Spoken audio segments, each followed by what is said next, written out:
L'armée américaine va mesurer le taux de testostérone de ses soldats. Le secrétaire à la guerre, Pete Hegseth, qui a annoncé cette mesure pour identifier un éventuel déficit de testostérone, proposer aussi un traitement hormonal aux soldats concernés. On parle des hommes âgés de 30 ans et plus.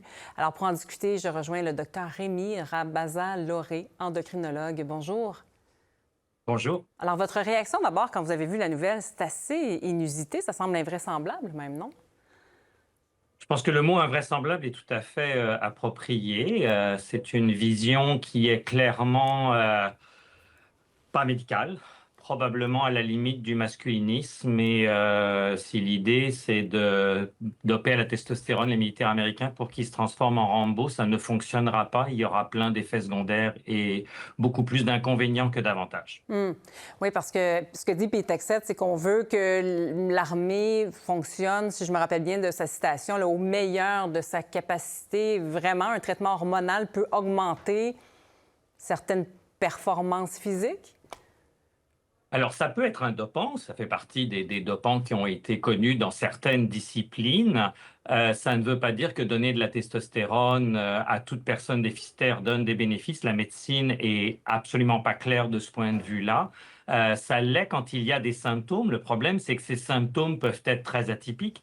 Quelqu'un qui est fatigué, ça pourrait être un manque de testostérone, mais comme notre mode de vie amène qu'il y a plein d'autres causes pour Oui. savoir si on est fatigué, c'est aussi un traitement qui a plein d'effets secondaires. Par exemple, si on a malheureusement un cancer de la prostate, donner de la testostérone, ça va faire flamber ce cancer, ça peut faire monter les globules rouges, augmenter le risque de thrombose et d'infarctus. C'est un traitement où c'est beaucoup plus compliqué que de dire un testostérone bas, on doit le compenser. C'est une vision extrêmement simpliste et si on lit bien le communiqué actuel, il parle de même donner ça aux femmes, ce qui augmente le degré de délire. Plus je regarde ce qui se passe au sud de la frontière, plus je suis ébahi qu'on puisse aller faire des déclarations aussi peu basées sur la science, aussi peu responsables et tellement avec une vision tellement simpliste que c'en est, je sais peut-être que je vais utiliser un mot un peu excessif, mais pathétique. Oui, et justement, à qui on donne ce genre de traitement hormonal habituellement et pour quelles raisons?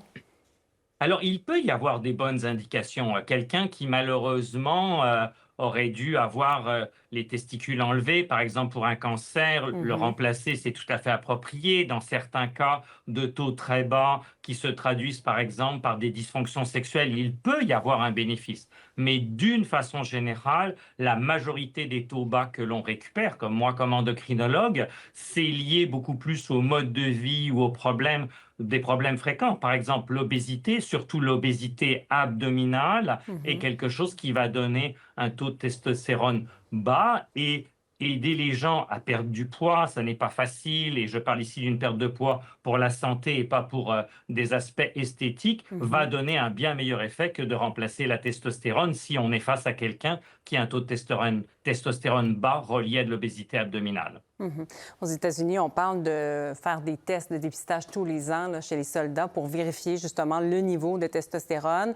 Mais éclairez-nous, est-ce que le taux de testostérone, ça varie beaucoup d'un jour à l'autre? À quel point un test comme ça annuel peut être fiable? Alors, le taux de testostérone peut varier. La testostérone est transportée dans le sang par un transporteur une protéine qu'on appelle SHBG. Donc, il faut absolument la doser en même temps pour avoir un ordre d'idée. Et je présume que si je dosais la testostérone à tous mes patients, le Collège des médecins serait en droit de me poursuivre. On n'est absolument pas en ligne avec la science et même dans un engagement de dire une unité militaire de performance et ainsi de suite.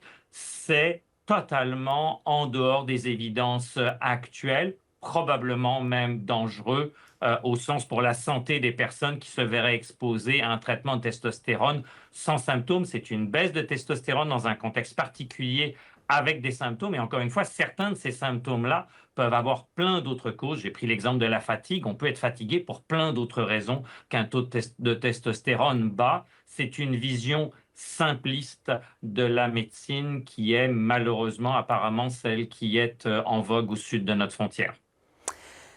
Merci beaucoup de nous avoir donné votre avis, de nous avoir renseigné là-dessus ce matin. Rémi Rabaza-Loré, endocrinologue. Merci pour cette entrevue. Merci. Merci. Au revoir. Merci.